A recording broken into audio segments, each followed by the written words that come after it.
كان التجمع الوطني الأحرار يختتم الرحلة ديال السلسلة عقد مجموعة من اللقاءات على المستوى الجهوي في جميع جهات المملكة، انطلقت من مدينة الداخلة وحطت الرحال بمدينة البوغاز مدينة طنجة عاصمة الشمال، مناسبة لتم رصد مجموعة من القضايا في الجولات اللي قمنا بها على مستوى كل جهة واللي ختمناها في مدينة طنجة، أخذا بعين الاعتبار كذلك الخصوصية ديال كل منطقة على حدة، واللي تم الصياغة ديالها في كتاب جديد اللي اسمه مسار الإنجازات.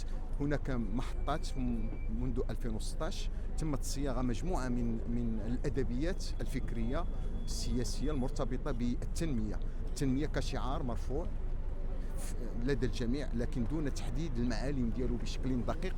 فهاد الادبيات ديال التجمع انه خدا المفهوم وحاول باش يفصلوا حسب الواقع المغربي وواقع كل جهه على جهه وواقع كل منطقه على منطقه، باش كتبقى عنده ديك الروح ديال انه نابع من حسب تطلعات المواطنين في كل منطقه، وكذلك يخضع للمواصفات ديال المفهوم ديال التنميه.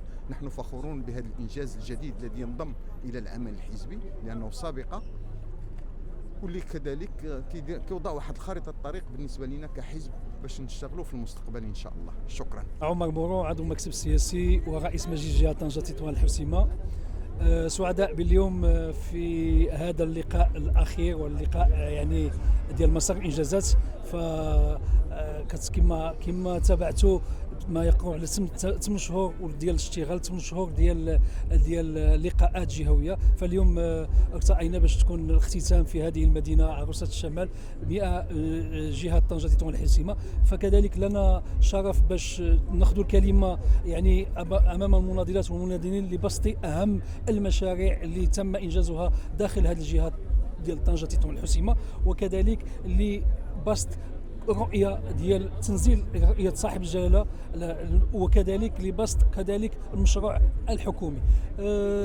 أمس البارحة كان النقاش وكان يعني كانوا هناك عروض اللي قدموها رؤساء الجماعات الترابية، فأعتقد بأن اليوم هذاك اللقاء اللي تبهرنا فيه بأن هناك عمل ميداني يقومون به مناضلات ومناضلين ديال الحزب منهم رؤساء ديال الجماعات الترابية في جل هذا ربوع الجهة، فشكرا لهم على هذا الانجاز. فكذلك لابد هذه المحطه هذه بالختام ديالها تكون لنا ان شاء الله لقاءات يعني حول الخلاصه ديال هذه اللقاءات هذه اللي ان شاء الله غنشوفها في المجلس الوطني في جونفي، نهار 10 جونفي ان شاء الله في الرباط. اليوم مدينه طنجة تحتضن مسار الانجازات، واللي هو المحطه الاخيره اللي كيديرها حزب التجمع الوطني الاحرار، اللي في الحقيقه احنا كنعتبروا ان مثل هذه المسارات هي تجسيد لخطابات جلالة الملك صلى الله وأيده أن البرلمانيين والوزراء وأنهم خصهم يهودوا عند الناس، يستمعوا للناس،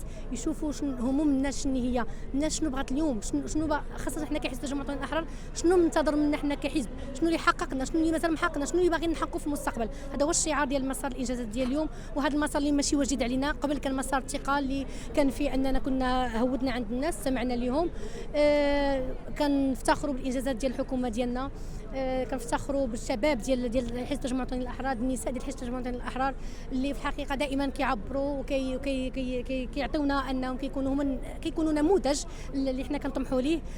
وانا كنائبه برلمانيه خصني ضروري نتكلم ونقول انني الحمد لله كنقدروا اننا كنواب برلمانيين وكشباب كنقدروا اننا نحملوا المسؤوليه واننا نحققوا يعني الانتظارات ديال المواطنين اللي كيطلبوا منا حنايا.